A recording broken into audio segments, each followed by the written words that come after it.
સૌથી પહેલા વાત કરવી છે રાજ્યમાં ભર ઉનાળે વરસેલા વરસાદની, કારણ કે અત્યારે બળબળતો ઉનાળો ચાલી રહ્યો છે, પરંતુ ગુજરાતમાં અનેક જિલ્લાઓ એવા છે કે જ્યાં ચોમાસા જેવી પરિસ્થિતિ છે, કારણ કે ચારેકોર વરસાદી માહોલ જોવા મળી રહ્યો છે। આ કમોસમી વરસાદ છે। અમદાવાદના એસજી હાઈવે હોય કે પછી વરસેલા કમોસમી વરસાદથી શહેરમાં થોડી ઠંડક હોઈ શકે, પરંતુ આ બાકીના જે દ્રશ્યો જોઈ રહ્યા છો તે ગુજરાતભરના છે કે પાટણ, જૂનાગઢ, અમદાવાદ શહેરના અમુક વિસ્તારોને લઈ લો તો આ ઉપરાંત અમરેલી છે, કચ્છ છે, અરવલ્લી છે, બનાસકાંઠા છે, દ્વારકા છે, મહેસાણા છે, આ તમામ વિસ્તારો એવા છે કે આજના દિવસે ત્યાં વરસાદ વરસ્યો અને સૌથી વધારે વરસાદ વરસ્યો હોય તો સૌરાષ્ટ્રના મોટાભાગના વિસ્તારો છે। આ ઉપરાંત ઉત્તર ગુજરાતના પણ અનેક વિસ્તારો એવા છે કે ત્યાં કમોસમી વરસાદે આજે હેલી વરસાવી, અસંખ્ય સ્થળો પર ભારે પવન સાથે વરસાદ વરસ્યો અને અમદાવાદમાં પણ સમી સાંજ બાદ અત્યારનું વાતાવરણ જબરદસ્ત પવન સાથે પવન ફૂંકાઈ રહ્યો છે, જોરદાર ઘનઘોર વાદળો છે અને આ બધાની પરિસ્થિતિ વચ્ચે અનેક તાલુકા અને જિલ્લાઓ એવા છે કે જ્યાં આજે કમોસમી વરસાદે દેખા દીધી,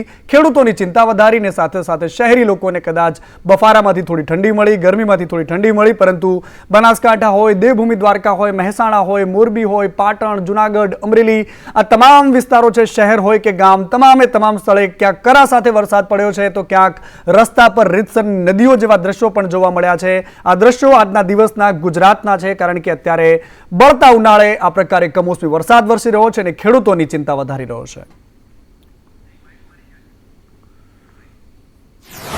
અને એક પછી એક ગુજરાતના અમે દ્રશ્યો તમને બતાવીશું કે આ કચ્છના રાપર તાલુકાના વાતાવરણના પલટાના દ્રશ્યો છે। વાતાવરણમાં પલટો જ નહીં પરંતુ આ ચોમાસું હોય તેવા દ્રશ્યો છે, કારણ કે રીતસર શહેરની વચ્ચે આ વાતાવરણના પલટા ન કહી શકાય। રાપરમાં જે દ્રશ્યો છે, ખેડૂતોના ખેતરમાં લિટરલી પાણી ભરાયા છે, ગામમાં આંધી હોય તે પ્રકારનો માહોલ છે, રીતસર જોરદાર પવન ફૂંકાઈ રહ્યો છે, શહેરમાં પણ આ જ પ્રકારની પરિસ્થિતિ, ગામડાઓમાં પણ આ જ પ્રકારની પરિસ્થિતિ અને કચ્છના રાપરમાં સૌથી વધારે આ ખરાબ પરિસ્થિતિ છે, કારણ કે ગાગોદર અને એની આસપાસના જે વિસ્તારો છે, ગામના લોકો, એ ખેડૂતો જે છે ટેન્શનમાં છે, કારણ કે એમનો પાક અત્યારે બગડી રહ્યો છે અને પવન કરા સાથે વરસાદ પડ્યો, ભારે પવન પણ રહ્યો, અનેક વૃક્ષો પણ ધરાશાયી થયા અને આ દ્રશ્યો જે ખૂબ જ ચોંકાવનારા એટલા માટે કે બળતા ઉનાળામાં આ પ્રકારે ચોમાસા જેવા માહોલના દ્રશ્યો છે, રીતસર આંધી આવી હોય ને પવન ફૂંકાયો હોય ને કરા પડ્યા હોય તેવા દ્રશ્યો છે। અહીંયા ખેડૂતોને બહુ જ મોટા નુકસાનની અહીંયા આશંકા વર્તાઈ રહી છે, કારણ કે અહીંયા કોઈ તૈયારી નથી હોતી। આ ચોમાસું નથી, આ ઉનાળો છે।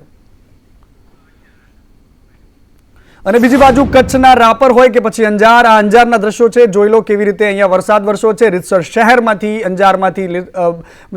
પાણી વહી રહ્યું છે નદીની જેમ, અને આ દ્રશ્યો જુઓ કેવી રીતે અહીંયા વરસાદ વરસ્યો છે, કમોસમી વરસાદ। આ અહીંયા લોકો જે છે વરસાદ વચ્ચે આ સ્વામિનારાયણ મંદિરની આસપાસનો જે આ વિસ્તાર છે ત્યાં વરસાદ વિઘ્ન બન્યો હતો, કારણ કે વરસાદના કારણે અહીંયા મંડપ પણ ઉડી ગયો હતો, મંડપમાં જે રસોડું બાંધવામાં આવ્યું હતું એનો મંડપ ઉડી ગયો હતો, જે માલ સામાન છે એ પણ બગડ્યો છે, નુકસાન પણ થયું છે, હોર્ડિંગ્સ હતા એ પણ ધરાશાયી થયા છે।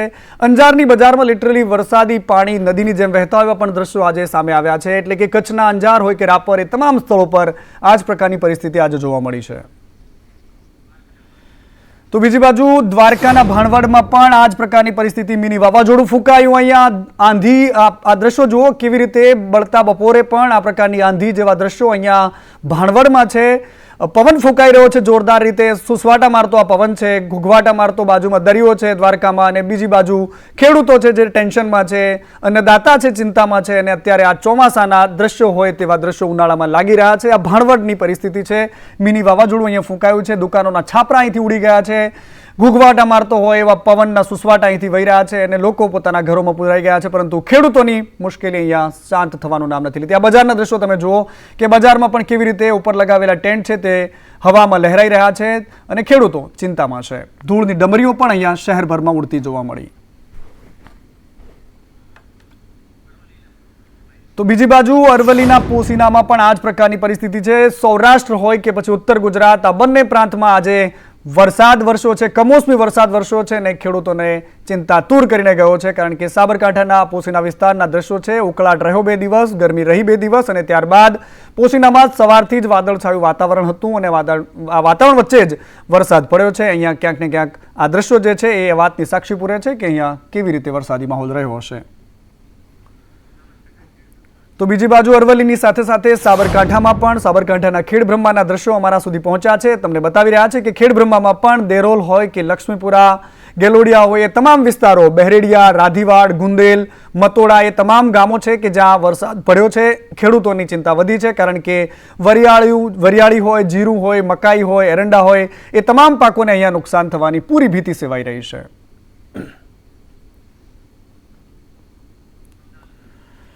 અને અમદાવાદમાં પણ સમી સાંજ બાદ વાતાવરણ બિલકુલ પલટાયું. ઘનઘોર વાદળો થયા.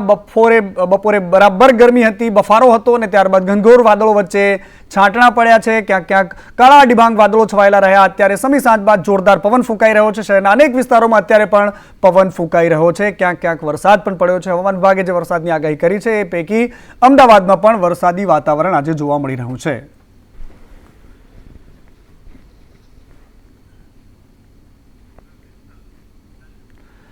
તો બીજી બાજુ અમદાવાદની બગલમાં જ આવેલા વિરમગામમાં પણ આ જ પ્રકારના દ્રશ્યો સામે આવ્યા છે. વિરમગામમાં શહેર સહિત ગામડાઓના જે વિસ્તારો છે ત્યાં પણ આ પ્રકારની પરિસ્થિતિ છે. વરસાદી માહોલ રહ્યો છે વિરમગામમાં પણ, કારણ કે અહીંયા કમોસમી વરસાદના કારણે લોકોની ચિંતા વધી છે. ભારે પવન સાથે માંડલ રોડ પર દુકાનનું બોર્ડ જે છે સીધું ધસીને રસ્તા પર આવી ગયું હતું.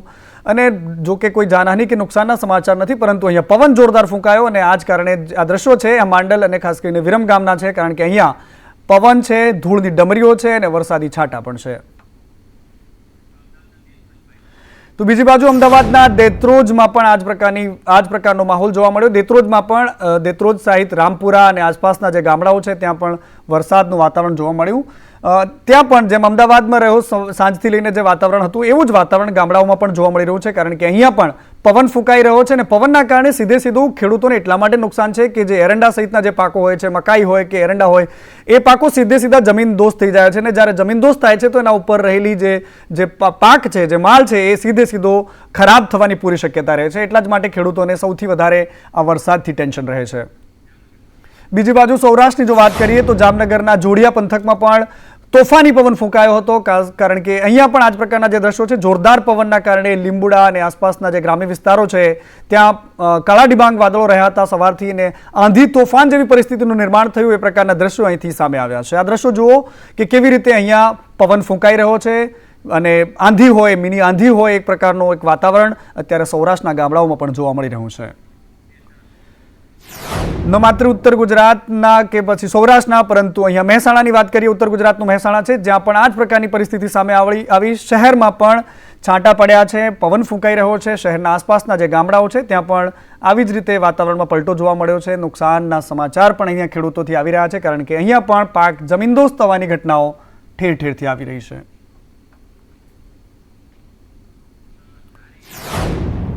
તો અમરેલીના ધારીમાં અને ગીરના જે ગ્રામ્ય વિસ્તારો છે ત્યાં પણ કમોસમી વરસાદ જોવા મળ્યો. દલખાણીયા છે, આંબાગાળા છે, જ્યાં વરસાદી વાતાવરણ જોવા મળ્યું. પાણીયા છે, મીઠાપુર છે, એમની આસપાસના જે ગામડાઓ છે ત્યાં પણ ગાજવીજ સાથે વરસાદ વરસ્યો અને ખેડૂતોને ચિંતા આપીને ગયો.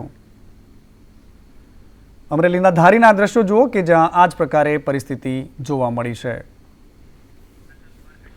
તો બીજી બાજુ દ્વારકાના ફરી એકવાર અમે તમને દ્રશ્યો બતાવીએ. દ્વારકાના ભાણવડ તાલુકાના ગામડાઓમાં વરસાદ જે છે, ખંભાળિયાના દ્રશ્યો છે કે જ્યાં વરસાદી વાતાવરણ જોવા મળ્યું. ગુંદા, જામ, રોજીવાડા સહિતના ગામો છે કે ત્યાં વરસાદ વરસ્યો હતો. ખેડૂતોને ચિંતા આપીને ગયો. અહીંયા મોટા ભાગે જે છે કેરી એટલે આંબાના પાકો છે એમને નુકસાન થવાની પૂરી શક્યતા છે. ખાસ કરીને આ વખતે જે કેરીનો પાક છે એ સૌરાષ્ટ્રમાંથી મોટાભાગે જે કેરી આવે છે ત્યાં હવે આ વરસાદના કારણે, આ વાતાવરણના કારણે કેરી નીચે પડી ગઈ છે, બગડી ગઈ છે. મોટું નુકસાન થવાની શક્યતા છે વાડીના માલિકોને કે જેમના ખેતરમાં માત્ર કેરી એટલે કે આંબા વાવેલા છે. તો બીજી બાજુ મોરબીમાં પણ આ જ રીતે વાતાવરણમાં પલટો આવ્યો. વાદળછાયા વાતાવરણ બાદ ધીમી ધારે વરસાદ પડ્યો. મોરબી શહેર હોય કે ગામડાઓ હોય, એની આસપાસના જે ગામડા હતા ત્યાં પણ આ જ પ્રકારની પરિસ્થિતિ જોવા મળી, કારણ કે વાદળછાયા વાતાવરણ વચ્ચે અસહ્ય બફારો પણ રહ્યો અને ત્યારબાદ ક્યાંક ને ક્યાંક છાંટાઓ પડ્યા છે. પવન પણ ફૂંકાયો છે મોરબીની આસપાસના વિસ્તારોમાં, અને આ પરિસ્થિતિ મોરબીની છે. તો હવે જુનાગઢ જઈએ કે જુનાગઢના વિસાવદરમાં પણ વરસાદી વાતાવરણ જોવા મળ્યું. રાજેસરા, દુધાળા, માણદિયા જે ગામો છે ત્યાં વરસાદ વરસ્યો છે. ખેડૂતોને ચિંતા છે, કારણ કે તલ, મગફળી, ચણા જે પ્રાંતમાં જે પ્રકારના પાકો આપણે ત્યાં વાવીએ છીએ એ તમામ પાકોને સીધી રીતે અહીંયા નુકસાન થાય છે, કારણ કે આ કમોસમી વરસાદ છે અને એમાંની સાથે જ્યારે પવન હોય તો પાક નીચે પડે છે. નીચે પડવાની સાથે એમાં નુકસાન જે છે એ બમણું થવાની પૂરી શક્યતા રહે છે. તો હવે બીજી બાજુ બનાસકાંઠાના દ્રશ્યો અમે તમને બતાવી રહ્યા છે। બનાસકાંઠાના સુઈ ગામ બિલકુલ સરહદી તાલુકો છે અને સુઈ ગામના જે દ્રશ્યો છે ત્યાં પણ વરસાદ જોવા મળ્યો છે, કારણ કે પવન સાથે વરસાદ માત્ર સુઈ ગામ જ નહીં પરંતુ અમીરગઢ પંથકમાં પણ જોવા મળ્યો। બીજી બાજુ પાલનપુરના આસપાસના જે ગામડાઓ છે ત્યાં પણ જોવા મળ્યો, કારણ કે આજે ઉત્તર ગુજરાતનો અને ખાસ કરીને સૌરાષ્ટ્રનો વારો લીધો છે આ કમોસમી વરસાદે।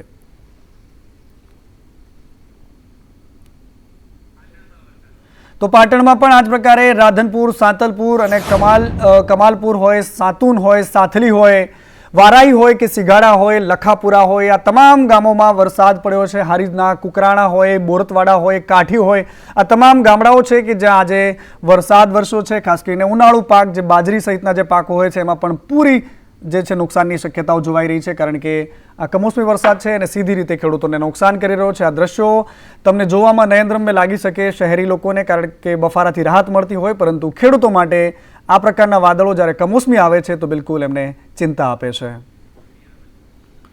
હવે વાત મોરબીના હળવદની કરવી છે। મોરબીના હળવદમાં પણ છૂટો છવાયો વરસાદ પડ્યો છે। કીડી છે, માલણીયાદ છે, કેદારિયા ગામ છે, આ તમામ ગામો છે કે જ્યાં ધૂળની ડમરીઓ સાથે વરસાદ વરસ્યો છે। ખેડૂતો ટેન્શનમાં છે, કારણ કે વરિયાળી પણ અહીંયા મોટા ભાગે વાવેલી હોય છે ખેડૂતોને, તો વરિયાળી સીધી રીતે નીચે પડે છે અને નીચે પડ્યા પછી એમાં બગાડ થવાની પૂરી શક્યતાઓ હોય છે।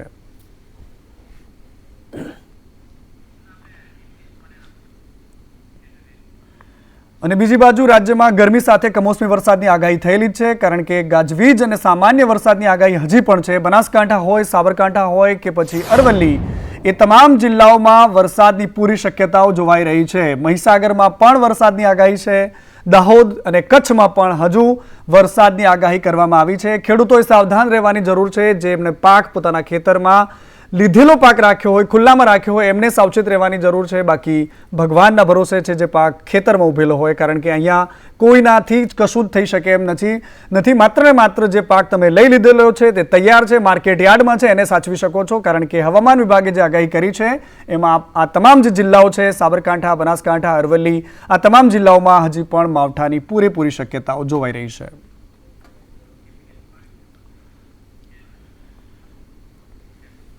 એક બાજુ કમોસમી વરસાદ વરસી રહ્યો છે અને બીજી બાજુ સૌરાષ્ટ્રમાં ક્ષત્રિયોએ પોતાનું શક્તિ પ્રદર્શન કર્યું છે। રૂપાલાના સામે ક્ષત્રિયોએ આજે મોટી સંખ્યામાં હાજર રહીને એક આકરા પાણીએ રતનપરમાં જબરદસ્ત સૌથી મોટું એક સંમેલન બોલાવવામાં આવ્યું, જ્યાં સમાજના લાખો લોકો ઉમટ્યા હતા। જ્યાં જ્યાં નજર પહોંચે ત્યાં સુધી માત્ર ને માત્ર માનવમેદની જોઈ શકાય એ પ્રકારના દ્રશ્યો, કારણ કે આટલી મોટી સંખ્યામાં ક્ષત્રિય સમાજના લોકો આ આંદોલનમાં પહેલીવાર એકત્રિત થયા હતા। એક પછી એક વક્તાઓ આવ્યા, એમના તેજાબી ભાષણો કર્યા અને પોતાની વાત સમાજ સામે રાખવામાં આવી। અનેક જે એજન્ડાઓ છે એમાં રાખવામાં આવ્યા, કારણ કે જે પ્રકારે ક્ષત્રિયોના આંદોલન છૂટાછવાયા જિલ્લાભરમાં, તાલુકા સ્તરે, ગ્રામ્ય સ્તરે, જે શહેરોમાં પણ ચાલી રહ્યા છે, એ તમામ જે સંકલન સમિતિઓ હતી એમનું સંયુક્ત આયોજન હતું। કરણી સેનાથી લઈને ક્ષત્રિય સમાજની જેટલી પણ સંસ્થાઓ છે એ તમામ સંસ્થાઓ એક મંચ પર આજે જોવા મળી। અને જે મુદ્દો રહ્યો, એકમાત્ર મુદ્દો હતો પરસોત્તમ રૂપાલાની ઉમેદવારી, અને એમની સામે એમનો જે બંધ હતો, એમનો જે આક્રોશ હતો, જેમનો ગુસ્સો હતો, એ આ મંચ પરથી જોવા મળ્યો। એક પછી એક વક્તાએ પોતાની વાત પણ રાખી છે। અમને ઘણા કહેવા આવ્યા, અહીંયા મીડિયાએ પણ પૂછ્યું કે બેંક ટિકિટ રદ નહીં થાય તો શું કરશું? એટલે મેં કીધું કે હવે તો કેસરિયા કરીને નીકળી ગયા છીએ। પરિણામ જે પણ આવે પણ લડી લેવાની તૈયારીમાં છીએ। હું અહીં કવિ દાદને ફરી યાદ કરવા માંગુ કે શિખરો જ્યાં સર કરો ત્યાં કીર્તિ સ્તંભ ખોડી શકો, પણ ગામને પાદરે એક પાળ્યો એમ નામ ન ખોડી શકો।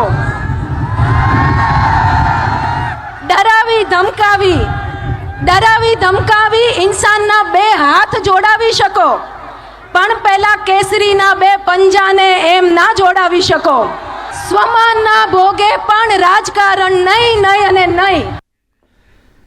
તેજાબી વાણી છે, ગુસ્સો છે, આક્રોશ છે અને સમાજની આ વાત છે, કારણ કે પરસોત્તમ રૂપાલાની સામે જે ક્ષત્રિય સમાજમાં આક્રોશ છે તે બિલકુલ શાંત થવાનું નામ નથી લેતો, કારણ કે રાજકોટ કે પછી અન્ય વિસ્તારો જ નહીં, પરંતુ હવે તો 7 સમંદર પારથી પણ ક્ષત્રિયો લલકાર કરી રહ્યા છે। મેલબોર્નથી ક્ષત્રિય સમાજની દીકરી છે વિશ્વાબા, એમણે આહવાન કર્યું છે કે મોટી સંખ્યામાં તમે હાજર રહેજો આ રાજકોટના કાર્યક્રમમાં, જે આજે કાર્યક્રમ થયો, અને આવનારી પેઢી યાદ કરે એ રીતે ક્ષત્રિય સમાજે લડત કરવાની જરૂર છે એવું વિશ્વાબાએ આહવાન કર્યું। પરંતુ જે આ રાજકોટના જે દ્રશ્યો છે તે બિલકુલ ભારતીય જનતા પાર્ટીની ચિંતામાં વધારો કરી શકે છે, કારણ કે ભારતીય જનતા પાર્ટીના નેતાઓએ નક્કી કર્યું છે કે 16મી તારીખે રૂપાલા ફોર્મ ભરવાના છે, પરંતુ બીજી બાજુ ક્ષત્રિયો જે છે તે માનવા માટે તૈયાર નથી, માની લેવા માટે તૈયાર નથી, કારણ કે જે બે પ્રકારના ફાંટાની વાતો હતી, જે પ્રકારે અલગ અલગ નિવેદનો આવતા હતા, એ નિવેદનો વચ્ચે જે આજના આ દ્રશ્યો રાજકોટના ખૂબ જ ચોંકાવનારા છે, કારણ કે અહીંયા લાખોની મેદની વચ્ચે ક્ષત્રિય સમાજે હુંકાર કર્યો છે.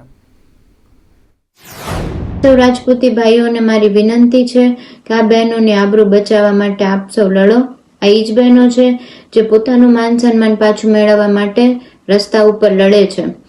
14 તારીખે જે મહાસંમેલન થવાનું છે, તો સૌ રાજપૂતી ભાઈઓ અને બહેનો આપ સૌ લોગ એક થાવ. અત્યારે આપણે એકતાની ખૂબ જ જરૂરત છે.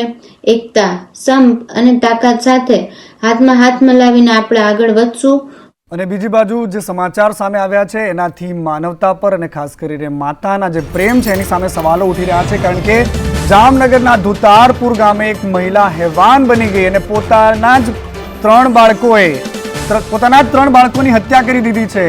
હત્યા બાદ એણે પોતે પણ આપઘાતનો પ્રયાસ કર્યો છે. મધ્યપ્રદેશથી ખેતી કામ કરવા માટે, અહીંયા મજૂરી કરવા કામ માટે અહીંયા આવ્યા હતા, અને આ મામલો રાજકોટનો છે કે જે પ્રકારે અહીંયા આ પ્રકારે એક મહિલાએ પોતાના જ બાળકોને મારીને પોતે પણ આત્મહત્યાનો પ્રયાસ કર્યો છે. ખૂબ જ ચોંકાવનારા સમાચાર છે.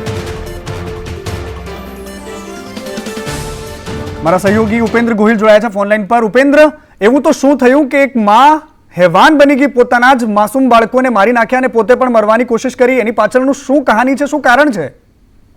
ચોક્કસથી જણાવી દશે, ધુતારપર ગામમાં આજે એક બનાવ બન્યો છે, જેમાં એક ખેત મજૂરી કરવા આવેલા મધ્યપ્રદેશના ભાનુબેન કરીને જે મહિલા છે પોતાના 3 બાળકો સાથે આપઘાત કરી લીધો છે. જે ભાનુબેન જે મહિલા છે તેના પોતાના 3 બાળકો, જેમાં 2 દીકરી છે ને 1 દીકરો છે, તેને કૂવામાં નાખીને ત્યારબાદ આપઘાત કરી લીધો છે. આ બનાવને જાણ થતા જામનગર પોલીસ છે, પંચ ડિવિઝન છે ને ગ્રામ્ય જે ગ્રામજનો છે તે ઘટના સ્થળે પહોંચી ગયા હતા અને સમગ્ર મામલે કરવામાં આવી છે. આ આપઘાત કારણ શું છે, ક્યાં કારણસર આપઘાત કરવામાં આવ્યું છે, ખેતમજૂરી કરે છે તો ક્યાં આર્થિક રીતે કે કઈ રીતે, તે વિવિધ દિશામાં હાલ તો જામનગર પોલીસ દ્વારા તપાસ શરૂ કરવામાં આવી છે. ઠીક છે ઉપેન્દ્ર, પોલીસ તપાસ કરી રહી છે, પરંતુ જે ઘટના છે કે કોઈ પણ સમસ્યા હોય, કોઈ પણ તકલીફ હોય, પરંતુ પોતાના જ બાળકોને મારી નાખવા અને આવી જ રીતે પોતાનો જીવનનો પણ અંત લાવી દેવો, એના માટેના પ્રયાસો કરવા એ બિલકુલ ઠીક નથી. સમાજ માટે પણ ચિંતાનો વિષય છે. અને બીજી બાજુ હવે ચૂંટણી પંચમાં આચારસંહિતાના ભંગની જે ફરિયાદ થઈ હતી શંકર ચૌધરીની સામે, કારણ કે શંકર ચૌધરી વિધાનસભાના અધ્યક્ષ છે અને ભારતીય જનતા પાર્ટીનો પ્રચાર કરી રહ્યા છે, અને બીજી બાજુ કોંગ્રેસે આ જ મુદ્દાને લઈને ચૂંટણી પંચમાં એક ફરિયાદ કરી હતી, જે મામલે શંકર ચૌધરીએ પોતે પહેલીવાર નિવેદન આપ્યું છે. ડીસાના રબારી સમાજના સંમેલનમાં શંકર ચૌધરીએ પોતાના પર જે નોંધાવેલી ફરિયાદ છે, કોંગ્રેસે જે ફરિયાદ કરી છે, એ મામલે કહ્યું કે હું સંવૈધાનિક પદ પર છું, એટલે કોઈ રાજકીય ભાષણ નથી આપતો, હું કોઈ સીધી રીતે રાજકીય પાર્ટીનો પ્રચાર નથી કરતો, પરંતુ અધ્યક્ષ હોય એટલે ચૂંટણી પ્રચાર ન કરી શકે એવો કોઈ નિયમ નથી. હું સંવિધાનિક જગ્યા ઉપર છું, એટલે કોઈ રાજકીય પાર્ટીના ભાષણ કે એવું બધું નથી કરતો, અને કોઈ રીતનું કાયદાકીય બંધન નથી, કાયદાકીય એવું નિયમ નથી કે વિધાનસભાના અધ્યક્ષ હોય તો એ ચૂંટણીનો પ્રચાર ન કરી શકે, રાજકીય પ્રવૃત્તિમાં ભાગ ન લઈ શકે, એવું સંવિધાનિક કોઈ નથી. કોઈ સીધી રીતે કોઈ રાજકીય પાર્ટીનો પ્રચાર નથી કરતો. શ્રીમદ ભગવદ ગીતાની જેમ કાયદાને માન આપવું બધાની જવાબદારી છે, પરંતુ જે લોકોનું પેટ મોટું હોય એ પેટ મોટું રાખીને મર્યાદાની બહાર ન જાય.